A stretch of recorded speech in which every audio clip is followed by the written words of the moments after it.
Coming up on this edition of Airborne, David Riggs' wings are finally clipped.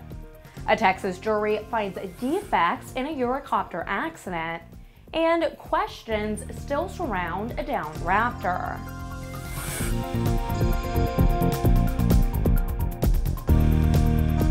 I'm Ashley Hale. Welcome to Airborne on Aero-TV. Well, it's been a long time coming, but it looks like the jig is finally up for David Riggs. On Friday, the FAA issued an emergency revocation order against Riggs, directing him to immediately surrender any and all pilot certificates and advising him that no new pilot certificate would be issued to him for a period of 1 year from the date of the order. ANN has authored repeated alerts about his illegal and dangerous operations, and finally, the FAA agrees. Having investigated Riggs' latest activities, wherein he was offering Redbird experience flights to the public in experimental aircraft, the FAA concluded that Riggs was in fact operating flights for compensation in experimental aircraft, and says of Riggs, quote, "You are willing to sacrifice the safety of others for your own personal financial gain," end quote. The order continues, saying, quote, "Your enforcement history of deliberately compromising aviation safety demonstrates that you lack the qualifications to hold any FAA-issued pilot certificate. Your repetitive violative conduct reflects an airman who is unwilling or unable to comply with basic regulatory requirements governing airmen," end quote. For each day that Riggs fails to surrender his pilot certificate, he is subject to a civil fine of $1,100. The Associated Press reports that Riggs has claimed his flights were legal under a motion picture television waiver, and that he plans to appeal to the NTSB. Well, there's a running joke in the news reporting business that one should never let facts stand in the way of a good story. But unfortunately, that seems to have been the case in a Texas trial where the jury, despite specific NTSB findings to the contrary, has decided that a defective flight control component caused the fatal crash of a U.S. Customs and Border Protection Eurocopter AS350B3 helicopter on May 22, 2007.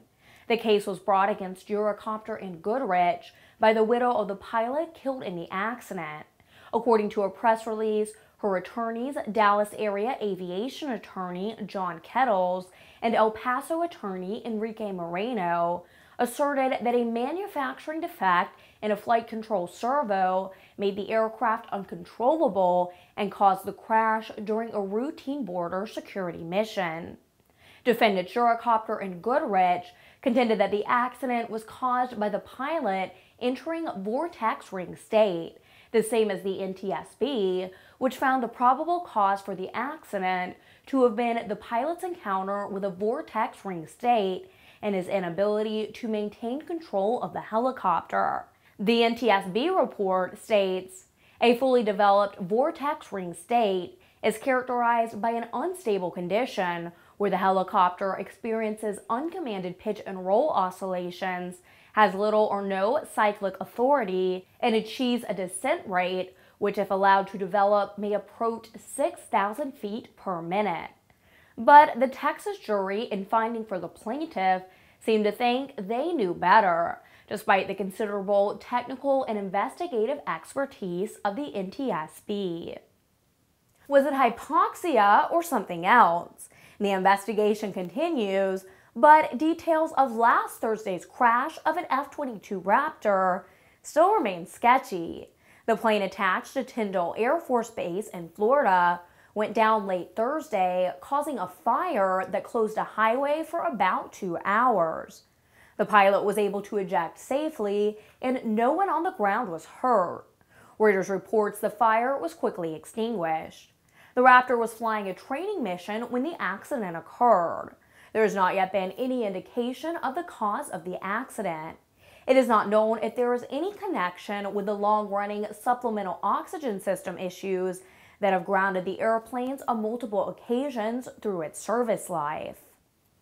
The U.S. light sport aircraft sector is just 8 years old, yet a 25th Jubilee is in the works, offering the discerning pilot a chance to own a specially equipped collectible aircraft. FlightDesign GmbH has been involved with aircraft development and manufacturing for 25 years. To mark this milestone, the company is offering a special Jubilee series of their models, with unique features and value pricing. The Jubilee treatment that includes a special equipment list and a special 25th anniversary theme exterior design painted on the aircraft can be applied to any of several models in production, including CTLSI, CTSLI, Superlight, or MCI. To ensure quality and desirability, only 25 Jubilee airplane models will be manufactured. U.S. Sales Manager John Gilmore says, quote, "These will be very special airplanes. As they are offered around the world, only a small number are available for U.S. buyers. Having one of these Jubilee airplanes with their distinctive exterior paint design and special equipment will make them highly memorable and desirable." End quote. You're watching Airborne. More in a moment.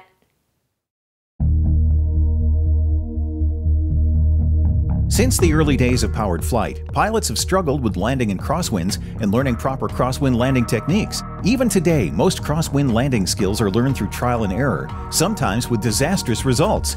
Believe it or not, the most common contributing factor in weather-related accidents each year is crosswinds. The second most common factor is wind gusts. In fact, crosswinds and wind gusts cause more landing accidents than fog, thunderstorms, and icing combined. That's where the Redbird X-Wind SE comes in. It teaches pilots the proper techniques to meet and beat these top two causes of weather-related landing accidents.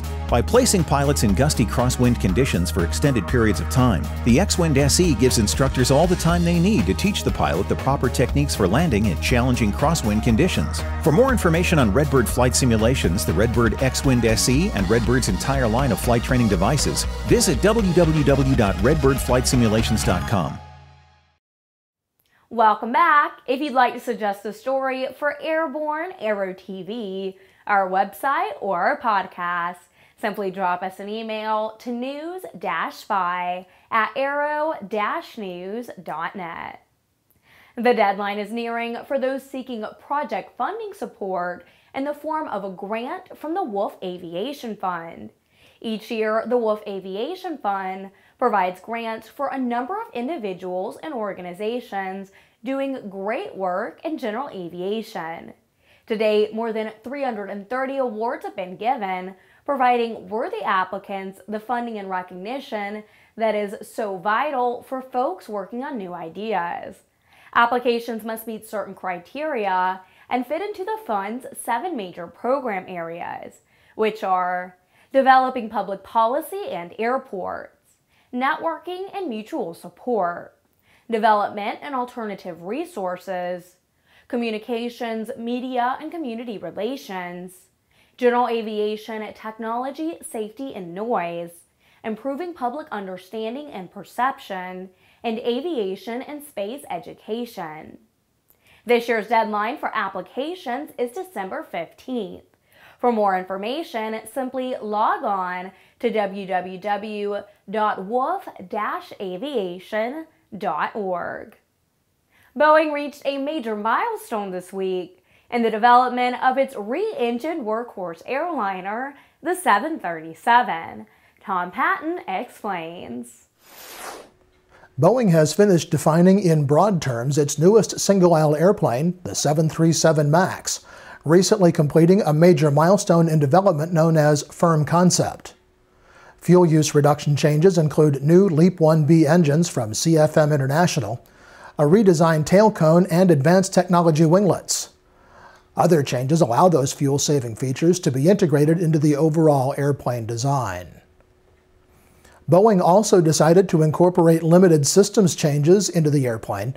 These include an electronic bleed air system that will be supplied by Honeywell and large format displays supplied by Rockwell Collins for the flight deck. The team has also defined the high-speed aerodynamic lines for the airplane Through analysis and testing conducted in high and low-speed wind tunnels, the 737 MAX design team has further refined the geometric shape of the airplane, eliminating the need for the small bump on the nose gear door that appeared in earlier design iterations. With firm concept, the factory plan for the 737 MAX has also been defined. The factory plan includes a 737 MAX transition line where the initial airplanes will be assembled before integrating the new airplane into the existing 737 production lines in Renton, Washington. For Airborne, I'm Tom Patton. It's Tuesday and time for one of our favorite features, our Aero video of the week.